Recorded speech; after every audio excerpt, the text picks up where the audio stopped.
Good morning to everyone. Start कर रहे हैं एक्सरसाइज 4.3.3 का क्वेश्चन। 3.3 स्टार्ट करने से पहले कुछ बेसिक चीज़ें देख लेते हैं जो हमें पता होनी चाहिए। क्वाड्रिलेटर्स से रिलेटेड चैप्टर है। तो क्वाड्रिलेटर्स होता क्या है? फोर साइडेड ऐसा पॉलीगन जिसकी फोर साइड है। Four sided polygons are called quadrilaterals. तो पॉलीगन क्या होता है ये हमने पढ़ा था। पॉलीगन होता है लाइन सेगमेंट से मिलके बना हुआ फिगर। लाइन सेगमेंट, अगर ये किसी की फिक्स्ड डिस्टेंस उसको क्या बोलते हैं? लाइन सेगमेंट बोलते हैं। तो ये क्या है? लाइन सेगमेंट से मिलके बना हुआ है फिगर। तो इसको क्या बोलेंगे? क्वाड्रिलेटर्स बोलेंगे। अब इसको क्या बोलेंगे? एक लाइन सेगमेंट बोलेंगे। अगर पॉलीगन क्या होगा, ये अगर मेरे को क्लोज कर दूं इसकी, और कितनी साइड है उसकी? फोर साइड है, तो क्या हो जाएगा हमारा क्वाड्रिलेटर्स की। फोर साइड है, ये क्वाड्रिलेटर्स है। ये भी एक क्वाड्रिलेटर्स है। कैसा है फिगर बना दो, उसकी फोर साइड कंप्लीट कर दो, तो हमारा क्या बन जाएगा? क्वाड्रिलेटर्स बन जाएगा। ये भी हमारा क्या एक क्वाड्रिलेटर्स है। तो क्वाड्रिलेटर्स के बहुत सारे टाइप्स होते हैं।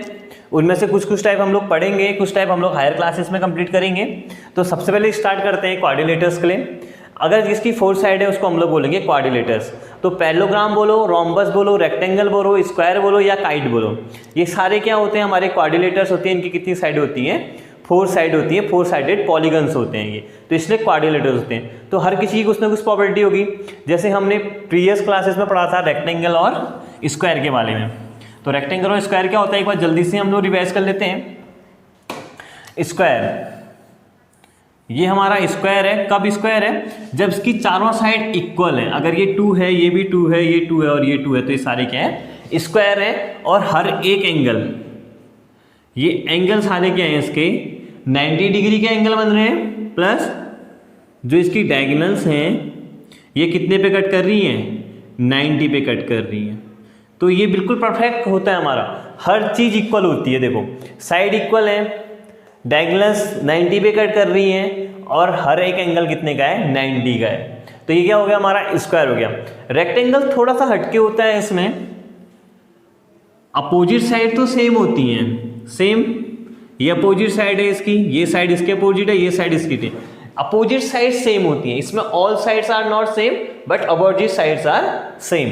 अपोजिट साइड सेम होती हैं और हर एक एंगल कितने का बन रहा होता है? 90 का बन रहा होता है। और जो ये डायगोनल्स होती हैं ये भी हमारी कितने पे कट करती हैं? 90 पे ही कट करती हैं। होने के लिए क्या हो गया? हमारा रेक्टेंगल हो गया। लेकिन इसमें बस एक चीज़ नहीं होती, क्या? कि सारे के सारे एंगल्स हमारे इक्वल, सारी की सारी साइड्स हमारी इक्वल नहीं होती हैं। अगर ये 2 है तो ये 2 है, और ये 3 है, ये 3 है। समझ में आ गया? तो स्क्वायर समझ में आ गया होगा, रेक्टेंगल समझ में आ गया होगी। रेक्टेंगल क्या होते हैं? सेम स्क्वायर का ही जैसा कुछ होता है हमारे पास, ऐसे ही रेक्टेंगल का जैसा कुछ होता है। तो देखते हैं रेक्टेंगल का जैसा क्या होता है हमारे पास? पैरेललोग्राम।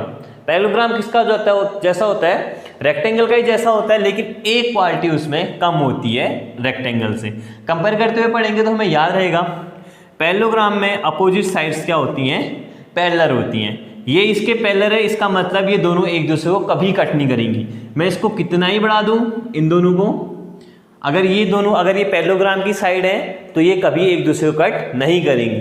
पैरेलल का मतलब होता है वो एक दूसरे को कट नहीं करती है। सेम ये लाइन आगे जाती रहेगी, ये लाइन आगे जाती रहेगी, आपस में कहीं कट नहीं करेंगी अगर ये रेक्टेंगल की साइड है।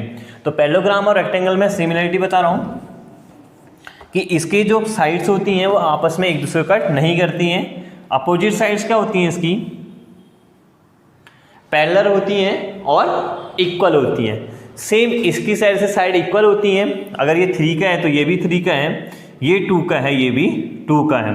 तो डिफरेंस क्या होता है? इसको पैरेललोग्राम क्यों बोलते हैं और इसको रेक्टेंगल क्यों बोलते हैं? बस इसलिए बोलते हैं क्योंकि इसमें जो एंगल बनता है ये 90 का ना बन के किसी और चीज़ का एंगल होता है। अभी कितना है ये एग्जैक्ट नहीं बता सकता।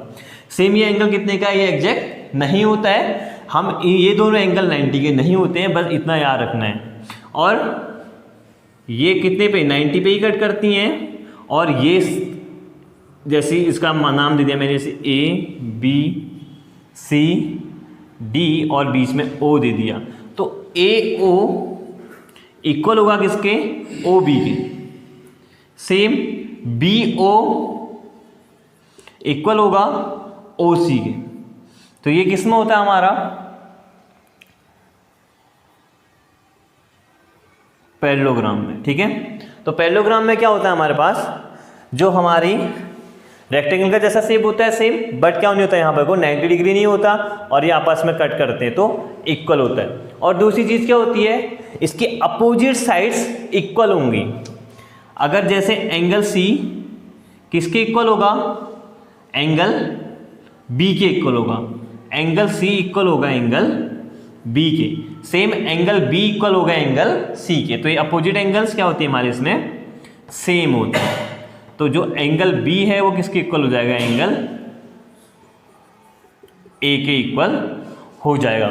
और भी कुछ बताने लायक है इसमें, एक चीज़ और बताने लायक है, अगर ये पैरेलल है, देखो ये इसके पैरेलल है, ये लाइन है एक पैरेलल, एक लाइन ये एक पैरेलल है। तो हमने एक क्लास 7th में ऐसे कट किया था कुछ, तो हम क्या पढ़ते थे कि ये एंगल जो होता है वो एंगल किसके बराबर होता है, इस एंगल के बराबर होता है, और इसको कौन सा एंगल बोलते हैं, कॉरस्पॉन्डेंस एंगल बोलते हैं, ठीक है। तो सेम यहाँ पे को क्या हो रहा है, देखो इसको इरेज कर देना हो, तुम लिख लेना अपने हिसाब से। तो अगर मैं इस एंगल को हल्का सा आगे को बढ़ाऊं, इस लाइन को अगर मैं आगे बढ़ाऊं और इस लाइन को मैं आगे बढ़ाऊं, तो देखो यहाँ पे को एक और एंगल फॉर्म हो जाएगा। इस लाइन को आगे बढ़ाऊंगा तो ये एंगल किसके इक्वल होने वाला है, इसके इक्वल के एंगल के इक्वल होने वाला है, ठीक है। ये एंगल इसके एंगल के इक्वल होगा। और हमने एक और चीज पढ़ा था कि इन दोनों एंगल का सम कितना होता है, 180 होता है, ठीक है। याद आ रहा होगा आपको, कॉरस्पॉन्डेंस एंगल की याद आ रही होगी, लीनियर एंगल की याद आ रही होगी, ठीक है। तो हमने क्या पढ़ा था, इन दोनों एंगल का सम कितना होगा, 180 होगा, ठीक है। सेम इन दोनों एंगल का सम भी कितना होगा, 180 होगा। इन दोनों एंगल का सम भी कितना होगा, 180 होगा, ठीक है। क्यों होगा ये, क्योंकि समझ में आ गया होगा यहाँ पे को, ये दोनों एंगल इक्वल हैं। ये दोनों अगर एंगल इक्वल हैं तो अगर मान लो ये एंगल 60 का था तो ये एंगल भी कितने का हो जाएगा, 60 का हो जाएगा। और मेरे को पता अगर ये एंगल 60 का हो जाए तो ये एंगल कितने का होगा, 120 का हो जाएगा। यही होगा, 120 का हो जाएगा, क्योंकि ये हमारी लीनियर इक्वेशन है। अब देखो 120 और 60 कितना हो गया, 180। आप कुछ भी रख लो, आप लोग यहाँ को रख लो 40। अगर ये एंगल 40 का है तो ये एंगल भी कितने का हो जाएगा, 40 का हो जाएगा। और ये दोनों एंगल अगर 40 के हो गए तो ये एंगल कितने का हो जाएगा, 160 का हो जाएगा। सॉरी, तो ये एंगल हो जाएगा 140 का हो जाएगा, क्योंकि इन दोनों का सम कितना होता है, 180 होता है। तो ये 140 का हो जाएगा, 140 प्लस 40 कितने का हो गया, 180 का एंगल हो गया, ठीक है। तो ऐसे भी हमारे पास क्वेश्चन आते हैं कि अगर कोई हमारे पास फिगर पैरेललोग्राम है, इसका एंगल 60 दे रखा है, तो बाकी के एंगल्स बताओ। तो हम लोग बता सकते हैं कैसे, मेरे को पता है कि इन दोनों एंगल का सम कितना है, इन दोनों का एंगल का सम हमारे पास 180 है, तो ये एंगल कितने का हो गया। अगर ये 60 का है तो ये एंगल हो जाएगा 120 का, ये एंगल 120 का तो ये एंगल 120 का, ये एंगल 60 का तो ये एंगल 60 का। तो सारे के सारे एंगल हमें यहाँ पे को मिल गए।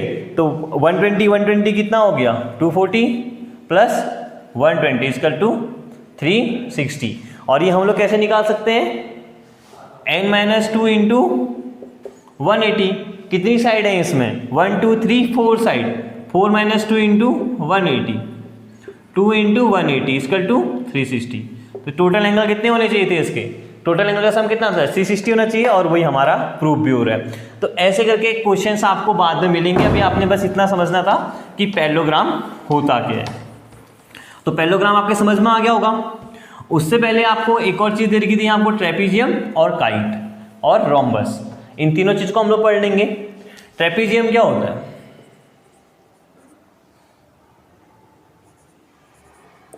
ट्रेपीजियम की बात करें तो इसमें दो साइड, एक पेयर ऑफ साइड्स हमारी पैरेलल होती है एक दूसरे की। ये दोनों एक दूसरे के पैरेलल है, लेकिन जरूरी नहीं है कि ये और ये कि दोनों की दोनों पैरेलल। अगर मैं इसको थोड़ा आगे को और मिलाऊं और इसको भी थोड़ा आगे को मिलाऊं तो कहीं एक जगह ये लोग मिल जाएंगे। तो ऐसा अगर हमारे पास फिगर मिलता है तो ये क्या हो जाएगा, हमारा ट्रेपीजियम होगा। ट्रेपीजियम में क्या होता है, बस इतना याद रखना है, ट्रेपीजियम में अपोजिट साइड्स पैरेलल होती हैं। या तो एक ही साइड का पेयर होगा, या तो ये दोनों पैरेलल हो गए, ठीक है। अगर या फिर क्या हो सकते हैं, ये दोनों पैरेलल हो गए, हमारा ट्रेपीजियम ऐसे भी बन सकता है, ठीक है। तो क्या ये दोनों पैरेलल हो गए, ये इसके पैरेलल हो गया, इसमें ये इसके पैरेलल हो गए, दोनों के दोनों ट्रेपीजियम ही है। ऐसा नहीं है कि हर एक बार आपको फिगर ऐसा ही मिलेगा कि ये नीचे की साइड्स दोनों पैरेलल होंगी और इधर ऐसा होगा, ऐसा भी, ये भी ट्रेपीजियम है। इसका मतलब कोई ऐसा क्वाड्रिलेटर जिसके अपोजिट साइड्स पैरेलल है, बस one side of pair parallel है, एक साइड का पेयर, बस दूसरा नहीं बोल रहा हूँ, बस एक साइड का पेयर है, तो वो क्या होगा हमारा ट्रेपीजियम होगा। इसके बाद काइट की बात करें, पतंग सबने उड़ाई है, पतंग का शेप भी हम सबको पता है। तो उसमें क्या होता है,